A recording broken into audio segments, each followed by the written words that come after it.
গরু, খাসি, মুরগি বা যে কোনো ধরনের গোস্ত রান্নার ক্ষেত্রে আমি বাড়িতে সবসময় এই স্পেশাল গরম মশলাটা তৈরি করে থাকি। আর এই মশলা দিয়ে গোস্ত রান্না করলে অনেক বেশি মজা হয় খেতে।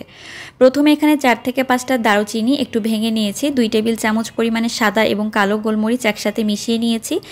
1 চামচ পরিমাণে নিয়ে নিলাম এলাচ, ওই 7-8টার মতো, সাথে হাফ চামচ পরিমাণে লবঙ্গ, 2টা তেজপাতা দিয়ে দিলাম। জয়ত্রী নিয়ে নিলাম এখানে অর্ধেকটারও কম, 2টা কালো এলাচ, আর জয়ফলও আমি অর্ধেকটারও কম নিয়েছি।